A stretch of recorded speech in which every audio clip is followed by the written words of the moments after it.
আসসালামু আলাইকুম। আজকে আমি ৫টি নিবিড় টেন্স নিয়ে বিস্তারিত আলোচনা করব। আশা করি ভিডিওটি সবাই দেখবেন।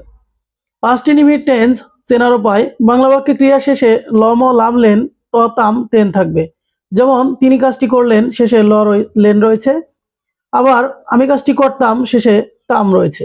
স্ট্রাকচার: সাবজেক্ট মূল ভার্বের past form plus object plus extension. যেমন আমি ঢাকা যেতাম, I went to Dhaka.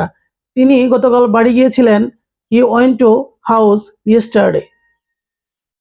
Negative: সাবজেক্টের পরে ডিড নট বসাতে হবে এবং ভার্বের প্রেজেন্ট ফর্ম হবে। যেমন he played cricket, he did not play cricket. He swamp in the river. Negative: he did not swim in the river. Interrogative করতে সাবজেক্টের আগে ডিড বসবে এবং পরে মূল ভার্বের প্রেজেন্ট ফর্ম হবে। He did the work yesterday. Interrogative: did he do the work yesterday. He saw a bird. Interrogative: did he see a bird. বাক্যের মাঝে yesterday, ago, before, once, last night, last month, last যুক্ত যত সময় থাকলে past indefinite tense হবে। যেমন he do the work yesterday, এখানে did বসবে।